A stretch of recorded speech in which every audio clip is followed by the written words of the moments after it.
और जिस तरीके से वो गद्दा तकिया लेकर के अपना रात भर वहीं सोना, तो अब एक आध गद्दा अलग कर लीजिए आप, मतलब तैयार है आप। वो उस लेवल की शिद्दत आप दिखेगी, क्योंकि संजय सिंह जेल में है, उस लेवल की शिद्दत दिखेगी आपकी तरफ से।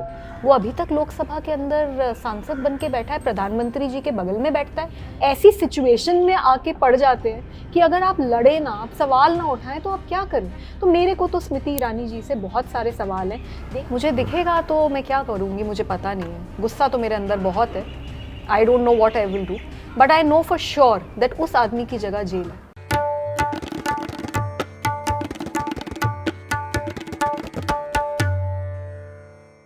हेलो नमस्कार, मैं हूं Saurabh Shukla. The red mic में आपका स्वागत है। आपने मेरे को हमेशा बहुत सीरियस बातें करते और सवाल उठाते नज़र से देखा होगा, और आप सोचते होंगे कि ये आदमी कितना सीरियस है। आज हम जिनसे बात करने वाले हैं वो भी वैसे ही हैं। आपने उनको जो है धरना प्रदर्शन करते, लड़ते भिड़ते, अनशन करते, महिलाओं के लिए आवाज़ उठाते हुए देखा होगा। सबकी ज़िंदगी बदलती है, हमारी भी बदली। हम मैनी टीवी से रेड माइक में आ गए, और मैं इसको प्रमोशन मानता हूँ। और उसके बाद वो जो शख्स है हमारे साथ, वो भी DCW की चेयरमैन थी तीसरी बार, अब वो राज्यसभा पहुँच गई हैं, राज्यसभा सांसद हो गए। हमारे साथ हैं स्वाति मालीवाल। और ये कॉन्वर्सेशन बहुत कैंडिड रखने वाले हैं हम लोग। सीरियस बातें करेंगे, पर साथ में वो बातें भी करेंगे जिनके बारे में आप नहीं जानते हैं। स्वाति और हम पिछले बहुत सालों से एक दूसरे को जानते हैं, और जब भी मिलते हैं तो काम की बात करते हैं, और फिर हम लोग फिटनेस की बातें करते हैं। तो हम लोग दोनों लोग ही बहुत फिट रहना चाहते हैं, कि हम लोग बहुत ज़्यादा लंबा जीना चाहते हैं, और ताकि अच्छा भी दिखना चाहते हैं। तो कैसे हैं आप? और जब आज हम मिलने आए इनसे, तो ये ग्रीन स्मूदी पी रही थी, उसमें पता नहीं कौन कौन सी सब्जियां थी, और उन्होंने कहा कि वो बहुत अच्छी है। तो आप कैसी हैं आप? I am good, thank you. You good, healthy, बढ़िया है। फिटनेस में भी आजकल क्या लेटेस्ट क्या कर रहे हैं? बहुत सारी चीज़ें करती हूँ। I meditate, I look after my physical health. खाने पीने को रेगुलेट करती हूँ, ये नहीं कि कुछ भी खा लिया कभी भी खा लिया। स्मूदीज़ पीती हूँ, वेजिटेबल्स का ज़्यादा इंटेक रखती हूँ। I am a vegetarian and या वर्कआउट करती हूँ। मतलब देख लिया, मतलब बता दिया उन्होंने कि वो मतलब नो कार्ब्स। नहीं, ऐसा नहीं है, बीच बीच में कभी कभी भूत चढ़ता है, लेकिन अभी वो वाला भूत नहीं है। तो मतलब फिट रहने की पीछे वजह क्या है? लोग ये कहते हैं मेरे को, जैसे कि अब कभी आप अर्ली डिनर कर देते हैं, आप रात में जल्दी सो जाएंगे, मतलब जल्दी दिल्ली में तो मतलब 10-11 बजे सो जाना चाहते हैं, सुबह जल्दी उठना चाहते हैं। लोग कहते हैं क्यों जी रहे हो, नहीं खा रहे हो, ये नहीं खा रहे हो, जी क्यों रहे हो? आपसे भी बोलते होंगे लोग, 100% बोलते होंगे कि सब चाय पी रहे हैं, आप ग्रीन टी पी रही हैं। सब लोग रोटी राजमा और पनीर खा रहे हैं, आलू पराठा खा रहे हैं, आप स्मूदी पी रही हैं। फिर Actually, I've realized over the years that taste is a state of mind. तो मैं ये मानती हूँ कि आप कुछ अगर खाने लगें तो वो अच्छा लगने लगता है। काफ़ी बार जब हम बिल्कुल शुगर ही खाते रहते हैं या बहुत ज़्यादा पास्ता खाते हैं, पिज़्ज़ा खाते हैं और बहुत सो कॉल्ड टेस्टी चीज़ें खाते हैं जो काफ़ी अनहेल्दी होती हैं, तो हमारा माइंड उसको लाइक करने लगता है। बट अगर आप वेजिटेबल्स खाएं, अगर आप डेट्स से अपने दिन की स्मूदी को मीठा करें, अगर आप अलग अलग चीज़ें खाएं जो कि डिफरेंट पैलेट्स, डिफरेंट टेस्ट को आपकी पैलेट पे लेकर आते हैं, तो उसमें भी मज़ा आता है। लाइक आई एंजॉय नीम का रस मतलब क्या, या करेले का रस, मुझे उससे कोई वैसे समस्या हम लोगों नहीं। ने सोचा था कि हम लोग जो है ये इंटरव्यू किसी जिम में या लोधी गार्डन में दौड़ते हुए करेंगे, और फिर हम लोग उसका नाम रखेंगे करेले के जूस पर चर्चा, पर ये अगली बार के लिए हम लोग रख छोड़ते हैं। और आप बता रही थी कि मतलब जो आप ये करती हैं, तो ये क्या अनशन की तैयारी करती रहती है कि मुझे कब करना पड़ जाए तो मेरी बॉडी बिल्कुल तैयार रहे, मेरा जो अनशन है वो ज़्यादा लंबा चल सके, मैं फिट रह सकूं? तो इट्स मतलब वेरी इंटरेस्टिंग दैट यू हाँ, brought that up, because actually मैं जब तक मैंने अपना पहला अनशन नहीं करा था तब तक एक बहुत ही अनफिट लाइफस्टाइल लीड करती थी। और जो मेरा पहला अनशन हुआ तो मतलब एक दिन मैंने डिसीजन लिया कि अगले दिन से मैं अनशन पे बैठने वाली हूँ। और वो जो 10 दिन थे जब मैं भूखी रही, बिकॉज एक 8 महीने की बच्ची के साथ दिल्ली देश की राजधानी में रेप हुआ था, एंड उस चक्कर में मैं भूखी रही। मेरी डिमांड थी केंद्र सरकार से कि छोटे बच्चों के बलात्कारियों को फांसी की सज़ा दी जाएगी, और वो 10 दिन में मैंने मनवा भी ली, कानून भी बन गया। लेकिन फिजिकली मेरी बॉडी पे मेंटली, इमोशनली, स्पिरिचुअली उसका बहुत इम्पैक्ट पड़ा। And I realized that how unfit I am, so वो मोमेंट था जब से मेरी फिटनेस जर्नी शुरू हुई. And after that I have read a lot, I have read Ayurveda books, I keep experimenting, I keep adding new dishes to my regime. I also feel that बहुत important है हर इंसान के लिए एक्सरसाइज करना, because जैसे ही आप एक्सरसाइज करते हो तो यू फील वेरी गुड. तो मैं तो अगर कुछ भी हो रहा हो जिंदगी में, पूरा कोशिश करती हूँ कि समय निकालूं और एक्सरसाइज एंड करें। एक्सरसाइज करूं, because it makes me feel much नहीं, बेटर. अब तो राज्यसभा पहुंच गए हैं तो वहां पर बहुत एक्सरसाइज करनी पड़ेगी, गले की भी काफी एक्सरसाइज करनी पड़ेगी। इस तरीके का माहौल है, इस तरीके के 150 सांसद विपक्ष के सस्पेंड हो जाते हैं, तो उसकी तैयारी वैयारी भी मतलब करे, तो आवाज भी थोड़ा चिल्ला के हल्ला बोला, वैसे तो उसकी तैयारी आपकी बहुत सालों से चली जी रही। बचपन से ही चल रही है. बचपन से 2006 में जब इंजीनियरिंग खत्म करी थी, जॉब मिला था, जॉब छोड़ दिया.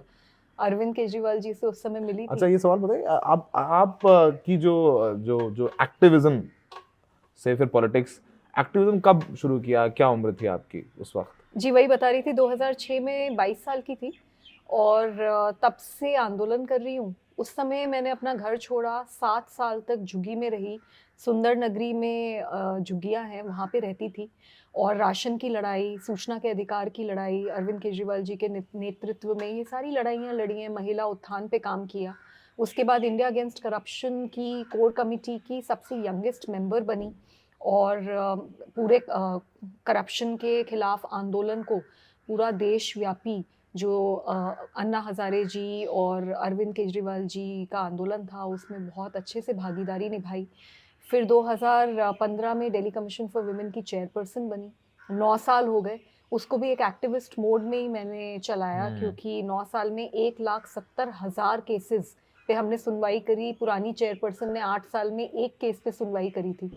तो बहुत मेहनत करी है, बहुत तपस्या करी है, और पीछे देखती हूँ तो संघर्ष ही संघर्ष दिखता है. संघर्ष ही संघर्ष दिखता है, और आगे भी संघर्ष दिख ही रहा होगा। ठीक है, राज्यसभा अच्छी बात है, आप हैं, और वो जगह है जहाँ पर, वो सबसे लेजिट जगह है देश की, जहाँ पर आपकी बात उन लोगों तक जाती है जो कानून, आप तो वो बाहर से प्रदर्शन कर रही थी, आप अंदर जो कहेंगे वो सब ऑन रिकॉर्ड जाता है, बुक्स में जाता है, प्रधानमंत्री भी होंगे, गृह मंत्री भी होंगे, वो सारी चीज़ें हैं। अब आप चूंकि शपथ भी ले चुकी हैं,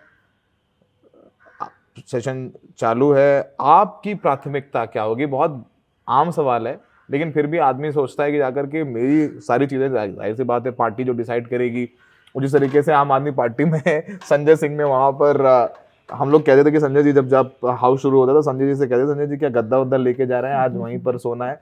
तो उस तरीके का आम आदमी पार्टी का वहाँ पर काफ़ी राज्यसभा में आप लोगों की आवाज़ रही है। प्राथमिकताएं क्या होंगी आपकी? मैं एक्टिविस्ट थी, एक्टिविस्ट हूँ और एक्टिविस्ट रहूँगी, और ज़मीन से जुड़े हुए सारे मुद्दे उठाऊँगी. मेरे बहुत सारे सवाल हैं.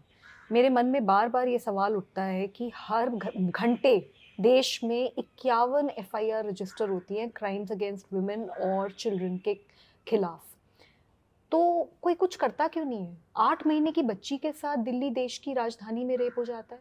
85 साल की महिला, 90 साल की महिला के साथ रेप होता है, पर कोई आवाज़ ही नहीं उठती. तो मेरा ये सवाल है कि क्यों ऐसा देश में सिस्टम नहीं बनाया जा सकता जिसमें हर हाल में सजाएं हो, तुरंत सजाएं हो, प्रोसेस द्वारा सजाएं हो, जिससे कि लोगों के अंदर कुछ डर बैठे. क्यों बिल्किस बानो के रेपिस्ट्स को छोड़ दिया जाता है? क्यों वो ब्रिज भूषण, जिसके खिलाफ Olympic winners, wrestlers, female wrestlers ने सेक्सुअल हैरेसमेंट का केस किया है, वो अभी तक लोकसभा के अंदर सांसद बन के बैठा है, प्रधानमंत्री जी के बगल में बैठता है. तो ये जब तक सरकार इस तरीके के रेपिस्ट के साथ दिखेगी, तब तक महिलाओं को क्या मैसेज आपको है? भी उन लोगों के साथ बैठना पड़ेगा, जाना पड़ेगा, मिलेंगे वो लोकसभा में, आप राज्यसभा में, लेकिन आप उसी पार्लियामेंट में होंगे. जी मुझे लगता है कि पार्लियामेंट में जाने की जो खुशी है और जो उत्साह है मेरा, उसमें काफ़ी बार ये सवाल मेरे मन में आ रहा है कि ब्रिजभूषण जैसे लोग भी इतने पवित्र मंदिर में हैं, जो मेरे हिसाब से बहुत देखो, दुख की दिख बात गया है. तो क्या करेंगे आप? मुझे दिखेगा तो मैं क्या करूँगी, मुझे पता नहीं है. गुस्सा तो मेरे अंदर बहुत है. I don't know what I will do, but I know for sure that उस आदमी की जगह जेल है. उस आदमी की जगह जेल है. जो आपके बारे में परसेप्शन है, वो परसेप्शन यही है कि ये हमारे कानपुर में कहते हैं बड़ी लड़ंकी है. कि मतलब कि लड़ भिड़ जाने वाली, हर चीज़ में लड़ जाने वाली, मतलब महिलाओं के लिए भी लड़ रही हैं, और अच्छी बात है, आपने जो अच्छे काम किए हैं वो क्रेडिट आपके साथ है, और यही वजह है कि पार्टी को भी लगा कि आपको अब प्रमोट करने की ज़रूरत है, आपको राज्यसभा भेजा पार्टी ने, लेकिन असली असली जीवन में भी उतनी खड़ूस और इतनी सीरियस और मतलब क्या मतलब उतनी मतलब आप जब सब्जी लेने जाते हो तो 2-2 रुपए की लड़ाई करते हो कि नहीं 2 रुपए की धनिया नहीं 15 रुपए की धनिया, अरे भैया क्या लूट रहे हो, 13 रुपए की दो ना, अच्छा नहीं तुम्हारी नहीं मेरी नहीं 14 रुपए दे दो, ऐसा होता है कभी आपके साथ? नहीं, थैंकफुली ऐसा मेरे साथ कभी नहीं होता। लेकिन हाँ, मतलब अगर आप मुझे पर्सनली देखेंगे और पर्सनली नहीं मेरे पहले से क्लियर करिए, मिलेंगे, आप मतलब बार्गेन नहीं करते हैं, सब्जी सामान लेने जाते नहीं हैं मैं तो? सब्जी में बार्गेन नहीं करती, लेकिन कभी तो कभी कपड़ों में बार्गेन कर कपड़े लेती हूँ। तो सब्जी वाले सारे भैया जब भी आप आए तो इनको जो आलू है वो 10 किलो ज्यादा बेचें, उसे बार्गेन नहीं करती हैं, ठीक है? ये सारे सब्जी वाले भाई साहब लोगों को बोल दिया, जहां दिख जाए इनसे सब्जी ले लो, कह रहे जी कितने रुपए का एक नींबू जी, सबके लिए 150 का, आप 100 रुपए में ले लो, तो एक नींबू 100 रुपए में बेचे, इनको कोई प्रॉब्लम नहीं, बार्गेन नहीं करते, नहीं, अच्छी बात है। उसमें मैं बार्गेन नहीं करती, लेकिन I am a Delhi girl, तो सरोजनी नगर में मैं जाती हैं हमेशा वहां से से कपड़े? कपड़े खरीदे हैं। और वहाँ पे तो मुझे लगता है कि हर दिल्ली की लड़की का जन्म सिद्ध अधिकार है कि वहाँ जाके थोड़ा बार्गेनिंग तो बनती है, तो वहाँ तो मैं बार्गेनिंग करती हूँ। कह रहे why so serious in life? Are you serious in life, very serious in life, apart from your profession is such, आपका प्रोफेशन ऐसा है इसमें सीरियसनेस की ज़रूरत है और गंभीरता की ज़रूरत है, लेकिन पर्सनल लाइफ में थोड़ा रिलैक्स रहती है या फिर हमेशा तलवार निकाल के कि नहीं अब आर या पार? एक्चुअली अगर आपने जिस बच्ची 8 महीने की बच्ची जिसके साथ रेप हुआ है, जब आप अस्पताल जाते हो और उसके खून से आपके हाथ सन जाते हैं, तो आप चाहे कितने भी फन लविंग हो, तब भी आपके अंदर एक ऐसी सीरियसनेस आ जाती है जो चाह के भी मुझे नहीं लगता कभी ख़त्म हो सकती है। So I have personally also on a personal level, I've come from a family which was dysfunctional. उसके बाद मैंने अपना घर छोड़ा, मैं 7 साल तक झुग्गी में रही। उसके बाद ये महिला आयोग के दौरान हर दिन हमने 500 महिलाओं के केसेस डील करे हैं। जीबी रोड में घुसी, वहाँ से बच्चियों को बचाया। इस तरीके की बहुत सारी महिलाएं और बच्चियों के साथ मेरी ज़िंदगी अब जुड़ गई है। उनका दर्द मेरा दर्द बन गया है। तो वो दर्द मेरे अंदर बहुत ज़्यादा है, तो वो मुझे सीरियस बनाता है।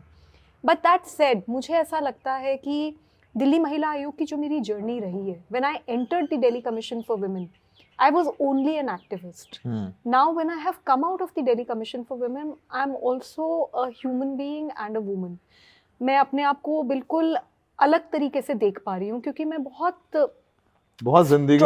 बहुत स्ट्रॉन्ग महसूस कर रही हूँ अपने आप को। जब मैं महिला आयोग में घुसी थी तो मैं बड़ा सोचती थी कि लोग क्या कहेंगे, फला क्या कहेगा, मुझे इस तरीके के कपड़े पहनने हैं, मुझे ध्यान रखना है, मुझे पॉलिटिकल थॉट प्रोसेस मेरी क्या रहेगी, कोई मुझसे गलती ना हो जाए, मैं कुछ ज़्यादा ना बोल दूँ, कुछ कम ना बोल दूँ। मैं बहुत नपा तुली ज़िंदगी जी रही थी। लेकिन जब तक मैं महिला आयोग में रही, मैंने ये रियलाइज़ किया कि एक एक महिला जिससे मैं मिली, उसने मेरी ज़िंदगी को बहुत सुधारा, उससे मुझे बड़ी शक्ति मिली। तो आज मैं वो महिला हूँ जिसको मैं बहुत प्यार करती हूँ। I am very fond of who I am, I am very fond of who I have become, and I have worked very hard for becoming this comfortable in my own skin.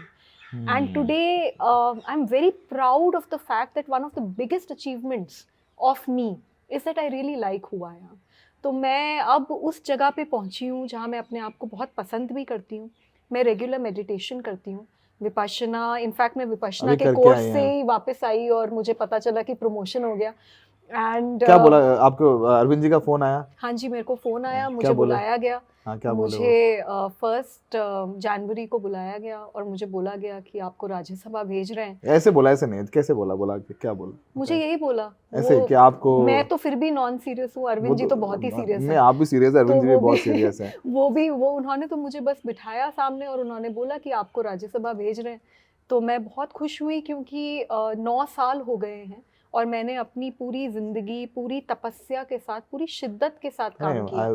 हमने जो देखा है उन्होंने कि काम दिया उसको मैंने अपनी बहुत निडरता से निभाया। मेरे को और याद है जब इनफैक्ट आप अनशन कर रही थी, एक वो लंबा अनशन था जो जी, वहां पर हम और कुछ पत्रकार साथी गए भी और बोला भी कि अनशन बंद कर दो, और अब तबीयत जी, खराब हो रही थी, आपका बीपी बहुत डिप हो रहा था, आपने बोला नहीं ये मेरे तुम्हारे बारे में नहीं है, आई रिमेम्बर। तो आपने ये 9 साल बहुत संघर्ष करके आप यहाँ पर पहुंची हैं। तो वो अरविंद केजरीवाल जी ने ऐसे ही कह दिया कि नहीं अभी, अब फिर सीरियस हो गए ना, आपने बोला कैंडिडेट करेंगे, फिर आप सीरियस हो गए हो। तो मैं भी सीरियस सीरियस सवाल पूछूं आपसे फिर? नहीं, मैं मैं बिल्कुल आपको तो सच बात पता तो है। अरविंद जी को फिर आपने कोई अब क्या ही बोलेंगे उनके सामने, अब आपके बॉस हैं वो, तो फिर नहीं, मैं कुछ अरविंद जी की बहुत इज़्ज़त करती हूँ। उन्होंने मुझे बुलाया, उन्होंने 1 जनवरी को मेरे को ये बहुत हैप्पी न्यू बड़ा year. Happy new year gift दिया। और जब उन्होंने बोला तो फ्रैंकली मुझे विश्वास भी नहीं हुआ। तो मुझे 2 बार उनसे पूछना पड़ा कि आप क्या कह रहे हैं? मैं ठीक से समझ नहीं पा रही। तो अभी दिल्ली से आप कह रहे हैं मैं जा रही हूँ। तो उन्होंने बोला हाँ। और मैंने बस एक ही बात बोली कि देखिए आपको पता है कि मैं हमेशा पहले एक्टिविस्ट रहूँगी और उसके बाद मैं महिला आयोग की अध्यक्ष बनी या उसके बाद मैं अब एमपी बन रही हूँ। And he said that this is something that the entire party appreciates. And उन्होंने ये भी बोला कि पार्टी में बहुत लोगों का उनके पास कॉल भी आया, उनको मैसेजेस भी आए कि स्वाति को इस बार राज्यसभा जाना चाहिए। And I'm very proud of being the first woman MP from आम आदमी पार्टी। एंड जो भी मुझे काम दिया गया है उसको मैं पूरी शिद्दत से मतलब निभाऊंगी। आपको पहचानवाने की जरूरत तो है नहीं वहां पर, मुझे लगता है कि जिस तरीके से आप रही हैं, और वहां पर संजय सिंह जैसे लोग अभी तो जेल में हैं, और जिस तरीके से वो गद्दा तकिया लेकर के अपना रात भर वहीं सोना, तो अब एक आध गद्दा अलग कर लीजिए आप, मतलब तैयार है आप, वो उस लेवल की शिद्दत आप दिखेगी, क्योंकि संजय सिंह जेल में है, तो उस लेवल की शिद्दत दिखेगी आपकी तरफ से। जी बिल्कुल दिखेगी, क्योंकि मैं ये मानती हूँ कि वो मेरी ज़िंदगी का एक हिस्सा रहा है। कोसी में 2008 में बाढ़ आई थी। मैं दिल्ली में परिवर्तन ऑर्गेनाइजेशन में काम करती थी। एक दिन मैंने डिसाइड किया और मैं उठ के चली गई और वहाँ पे बाढ़ पीड़िताओं के बीच में बाढ़ राहत के लिए मैं 4 महीने वहाँ पे पड़ी रही। मैंने बहुत काम किया। उसी तरीके से जब पिछले साल मणिपुर में पूरा मणिपुर जल रहा था, मेरा जुरिस्डिक्शन नहीं बनता। फिर भी दिल्ली आप कमीशन फॉर वुमेन का क्या रोल बनता है मणिपुर में, लेकिन फिर भी इंसानियत के नाते मैं वहाँ पहुँची और मुझसे जो बन पाया मैंने करा। गोली चल रही थी वहाँ पे, बमबारी हो रही थी, और उसके बीच में बिना किसी बुलेट प्रूफ जैकेट के, बिना किसी सिक्योरिटी के चूरा चांदपुर तक पहुँची। आज तक वहाँ के मुख्यमंत्री नहीं पहुँच पाए। मुख्यमंत्री तो कई जगह नहीं पहुंच पाए हैं, वहाँ के जी, तो तमाम अकेली इलाकों में गई नहीं तो पहुंच पाए मैं, हैं। मेरा नेचर ही वो है जो आप कह रहे थे ना, बड़ी लड़ंकी है। तो हो लड़ंकी आप? मैं ये मानती हूँ कि पर्सनल लाइफ में मैं बहुत कम लड़ाई होती है मेरी, क्योंकि मैं विपश्यना करती हूँ और मैं अपने आप को पूरी कोशिश रखती हूँ कि जितना स्थिर रहूँ, उससे मैं अपने सोल के एलिवेशन को नापती हूँ। तो I really believe that it is very important for anybody to remain equanimous and detached. इसमें बात करें, सूरज की रोशनी चेहरे पर पड़ रही है, ऐसी बातें कर रही हो, अच्छी अच्छी हल्की सी धूप है, मतलब क्या करें, क्या चाह रहे, छोड़ दें सब हैं? देखिए, मैं तो कभी ना कभी तो सब कुछ छोड़ के सिर्फ विपश्यना ही करूँगी, तो मैं तो ये इसमें बहुत स्ट्रांगली मानती हूँ। But at the same time I अगर थिंक, बट आप फिर ना, जब आप पब्लिक लाइफ में होते हो, और ये फील होता है हमें भी और आपको भी जरूर होता होगा, जब पब्लिक लाइफ में होते हो ना, फिर आपकी जिंदगी आपकी नहीं है। आप ये डिसाइड नहीं कर सकते हो कि आज मैं ऑफ लूंगी या ऑफ लूंगा। आप पब्लिक लाइफ में हैं, आपको लाखों करोड़ों लोग देख रहे हैं कि ये क्या करेगी, आप उनकी उम्मीद है, तो मुझे लगता नहीं कि आप एंड में कभी विपश्यना कर पाओगे, बिकॉज आप पब्लिक लाइफ में हो। हाँ, और खुद इसीलिए भी नहीं कर पाओगी, 8 दिन के लिए जा पाओगे, मुझे लगता है ऐसा। अब आगे आई डोंट नो। इसीलिए कोशिश ये करती हूँ कि रोज़ करूँ, बिकॉज़ मुझे लगता है कि ये रोज़ आपकी ज़िंदगी का मकसद ये होना चाहिए कि आप कुछ तो बेहतर बनो, पिछले दिन से थोड़ा बेटर हो। तो जहाँ तक लड़ंकी का बात है, तो प्रोफ़ेशनल लाइफ़ में तो मैं हूँ, क्योंकि मैं कभी भी अन्याय बर्दाश्त नहीं कर सकती। वो मेरे बिल्कुल बर्दाश्त से बाहर है। तो जब मुझे दिखेगा, जहाँ मुझे दिखेगा गलत हो रहा है, तो वहाँ मैं लड़ूँगी, और मुझे नहीं लगता कि उसमें कोई भी खराबी है। लेकिन हाँ, definitely in my personal life I like to maintain my आपके पीस एंड सिबलिंग्स हैं, क्वाइट। भाई बहन है आपके? हाँ, है ना। कौन कौन कौन? 2 बहनें हैं। 2 बहनें। मारपीट होती थी कभी पहले बचपन में? सच सच बताओ, बड़ी हैं छोटी तो हैं? बचपन में छोटी है, हाँ। एक मेरी सगी बहन है और एक मेरी कज़िन है, बट इट्स अ तीनों बहन, हाँ स्मॉल ठीक है, हाँ ठीक है। फैमिली। तो छोटी, जो सबसे छोटी बहन है, वो तो इतनी छोटी बहन है कि वो ही मुझे मार देती है। मतलब उसकी तो मेरी हिम्मत नहीं है, मैं उससे डरती हूँ, मैं उसको नहीं मार सकती। हाँ, लेकिन जो मेरी सगी बहन है, बचपन में तो हमारी मार पिटाई हुई है, और आज तक मैं उस बारे में सुनती हूँ, और आज तक वो मुझे काफ़ी बार ताने दे देती है कि उस दिन देखो, एक रात कितनी छोटी हैं तुमने, आपसे वो? तुम मुझसे 4 साल छोटी है, तुमने मुझे मारा था। आई थिंक वो इंसिडेंट्स हमारे बीच में 2 या 3 ही रहे नहीं हैं। तो वो, मतलब हम लोग इसको कंफर्म करेंगे, जैसे आपने कहा प्रोफेशनली तो आप लड़की हैं, क्योंकि वो आप अलाइंड हैं उससे, पर्सनली आप लड़की हैं कि नहीं, वो आपकी बहन से पूछेंगे, नहीं ये बोल रही पर्सनली नहीं हो। नहीं, वो तो आप किसी से भी पूछ लें, वो आपको सब ये बताएंगे, क्योंकि मुझे ये लगता है कि अगर लड़ाई पर्सनल लाइफ में करनी है ना, तो मैं उसे बहुत डिले करती रहती हूँ कि अच्छा चलो 10 दिन बाद बात करेंगे। I hate confrontation when personal life and in fact even in professional life. But problem ये है कि ऐसी सिचुएशन में आके पड़ जाते हैं कि अगर आप लड़े ना, आप सवाल ना उठाएं, तो आप क्या करें? अगर 8 महीने की बच्ची के साथ रेप होगा और आप उसके ऊपर सवाल नहीं उठा रहे, नहीं then you are वो not तो doing your work। वो है। तो वो है, लेकिन हाँ मतलब काफ़ी बार प्रोफेशनल लाइफ का गुस्सा पर्सनल लाइफ में भी आता है। मैं महसूस करती हूँ कि जब रात में आती हूँ, घर आती हूँ, काफ़ी बार वो चीज़ें आप डिटैच नहीं कर पाते, चिड़चिड़े हो जाते हैं आप थोड़ा सा। कभी कभी हो जाते हैं। That is why Vipassana help. So I make sure कि चाहे कुछ हो जाए, दुनिया इधर से उधर हो जाए, नरविन जी भी इसीलिए चाहते हैं workout and Vipassana is very important. Workout and Vipassana बहुत ज़रूरी है। आजकल क्या सुन रही हैं, गाने सुनती हैं? नॉट रियली आजकल तो, because I am so busy right फिर नाउ। भी आखिरी गाना तो कौन सुना था? I like that song a lot, जो मैं अभी सुन रही थी, कुन फाया कुन। कौन था? अच्छा वो रॉकस्टार का। या तो रॉकस्टार का ऐसे गाना। ऐसे सूफी गाने सुनती हैं? हाँ, कभी कभी। ढिंचिक गाने नहीं सुनते? हाँ, ढिंचिक सुनती हूँ। कौन सा ढिंचिक गाना पसंद है? आई लाइक दुआ लिपा, बिली आइलिश, ये सब अच्छे ओ लगते बिली आइलिश। बिली आइलिश हमारी एक भतीजी है, उसको बहुत पसंद है बिली आइलिश। फिर हमने I googled and then I heard Billie Eilish and she is I think वो मतलब आजकल के जो कौन जेन जी है उसकी वो आइडल है, बट उससे ऊपर भी बिली आइलिश के लोग फैन है। गोविंदा गोविंदा टाइप नहीं। आपको जज किया जा सकता है इस बात पे। बट दैट सेट, जब इस तरीके के गाने बजते हैं और कोई क्लोज फ्रेंड की शादी हो रही होती नाच है, करते हैं। तो हम भी नाचते ही हैं। और हाँ। उनमें सबसे ज्यादा मजा आता है, उस समय आप कितने भी बिली आइलिश चला लो, उतना मजा थोड़ी ना हाँ आएगा। वो फिर वो तो अलग ही गाने होते हैं। डाउन द लाइन आप जो 6 साल अब आपके राज्यसभा में होंगे और आपने कहा कि आ, आपके अंदर का वो एक्टिविस्ट हमेशा जिंदा था और वो एक्टिविज्म मैच्योर होता जा रहा है जैसे जैसे जी। आपने बोला कि पहले वो एक्टिविस्ट थे, जब हम महिला आयोग के चेयरमैन बने तो आप एक महिला के तौर पे समझ पाए क्योंकि कितनी जिंदगियां आपने जी जिनके आपने केस सॉल्व किए और इनके लिए संघर्ष किया। इन 6 सालों में आपको लगता है कि जिस तरीके की सरकार है इस समय, जैसे आपका ट्वीट था कि कोटा में एक लड़की ने आत्महत्या करी और प्रधानमंत्री जी सुध नहीं ले रहे हैं, जिस तरीके की सरकार है और जिस तरीके की आरोप सरकार पर लगते हैं कि सरकार विपक्ष को मौका नहीं देती, सुनती नहीं और जो उनको करना होता है करते हैं, रियल मुद्दों पर चर्चा नहीं होती। उन मुद्दों को लेकर के आप किस हद तक लड़ने के लिए तैयार हैं? मैं हर हद तक लड़ने के लिए तैयार हूँ, मुझे नहीं लगता कि मेरी कोई हद है। बहुत दुख की बात है कि संसद इस देश के लोकतंत्र का सबसे पवित्र मंदिर है, और उसी संसद में अगर कोई आवाज़ उठाता है तो ऑपोजिशन के 146 एमपीज को एक साथ सस्पेंड कर दिया जाता है। अरे हर सांसद की जिम्मेदारी है कि वो सरकार की जवाबदेही तय करे। अगर ऑपोजिशन के सांसद को ही ऐसे सस्पेंड कर दिया जाएगा तो सरकार से सवाल कौन पूछेगा? ये बहुत दुख की बात है। आज सच्चाई ये है कि अगर कोई प्रधानमंत्री जी के खिलाफ कोई कुछ बोल दे, कोई यूनियन होम मिनिस्टर के खिलाफ कुछ बोल दे, कोई डब्ल्यूसीडी मिनिस्टर के खिलाफ कुछ बोल दे, तो पूरी की पूरी कायनात लग जाती है। आपके ऊपर एफआईआर हो जाती हैं, आपके ऊपर एजेंसीज पीछे पड़ जाती हैं। मुझे ही दिल्ली महिला आयोग में मेरे ऊपर ही 3 एफआईआर हो रखी हैं।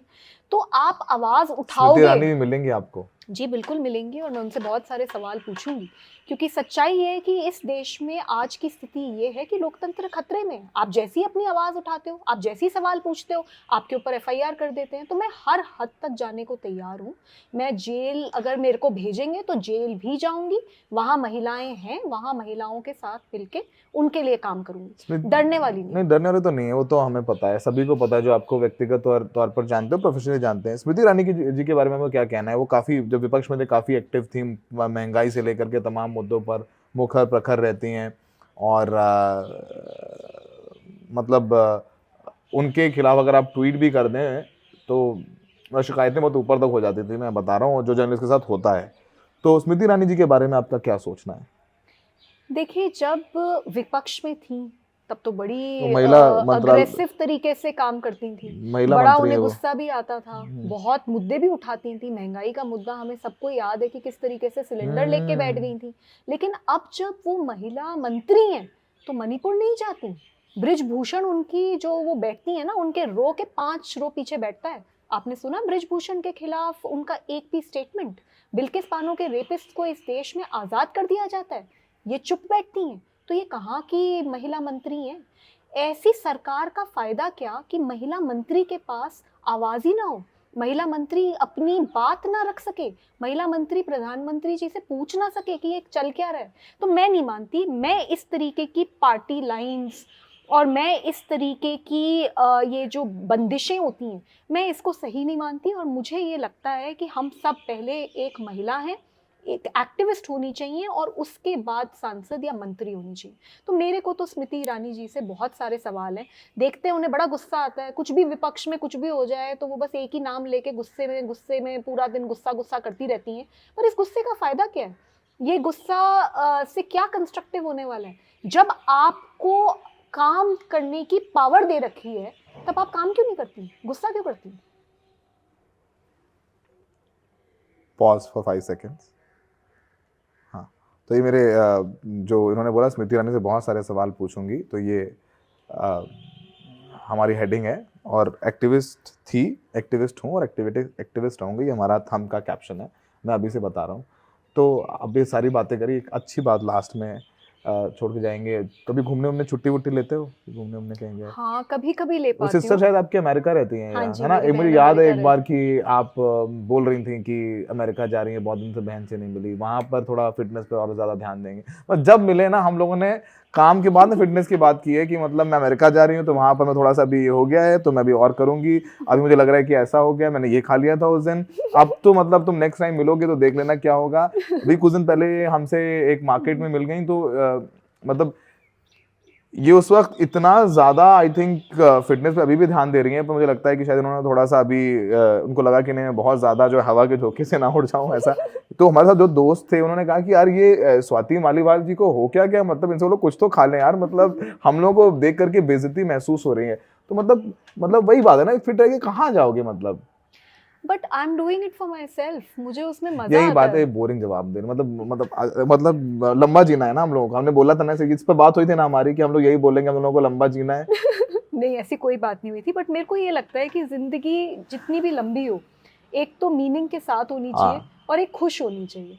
तो हेल्थ एक बहुत इंपॉर्टेंट एस्पेक्ट है और मैं ये देखती हूँ कि महिलाएं स्पेशली अपनी हेल्थ पे बिल्कुल ध्यान नहीं देती। आप आसपास अपने जिंदगी में किसी भी महिला से देख लीजिए, अपनी माँ को देखिए, वो पूरी कोशिश करेंगी कि फादर ठीक से हेल्दी रहें, बेटे हेल्दी रहें, बेटियां हेल्दी रहें, आसपास सब हेल्दी रहें, लेकिन वो खुद की हेल्थ पे ध्यान नहीं बिल्कुल। तो मैंने जैसे बताया कि as a woman I have grown, as a individual I have grown. तमाम मम्मियों से क्या कहना चाहेंगे, जो हमारी जनरेशन की जो मम्मियां हैं उनसे क्या कहना चाहेंगे? अब इंक्लूडिंग मेरी मम्मी भी इंटरव्यू देखेंगी, तो ये क्या कह रही हैं, हमारी तो नहीं सुनती हैं, आप ये क्या कह रही हैं वो सुन लीजिए। आप तमाम मम्मियों को एड्रेस करते हुए बोलिए।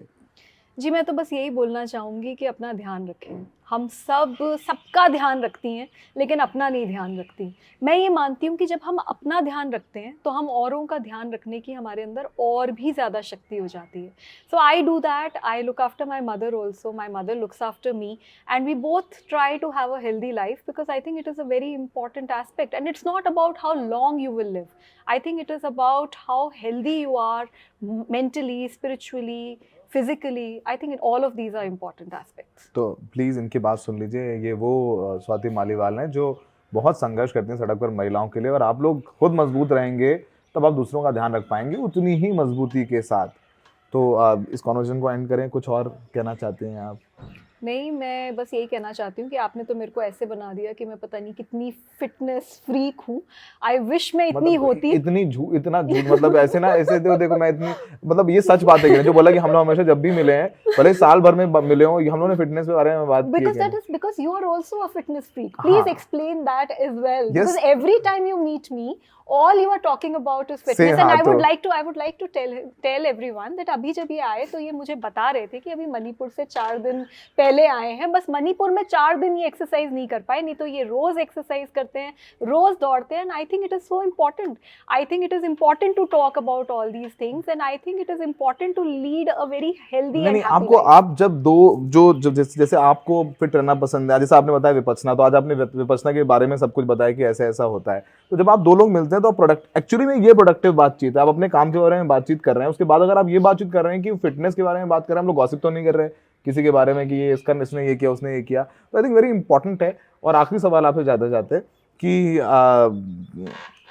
संसद में तो आप हैं और सारी चीज़ें हैं, अभी लोकसभा चुनाव है और वहाँ पर भी एक बड़ी जिम्मेदारी है।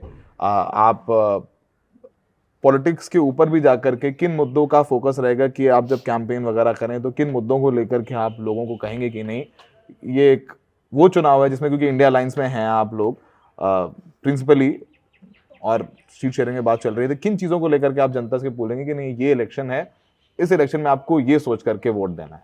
मुझे लगता है कि मैं एक महिला हूँ और जब मैं देखती हूँ कि किस तरीके से भाजपा सरकार सीधे सीधे रेपिस्ट्स के साथ दिखती है, तो सबसे पहली बात तो मैं महिलाओं से यही बोलना चाहूँगी कि ऐसी सरकार को वोट देना मेरे हिसाब से ठीक नहीं है।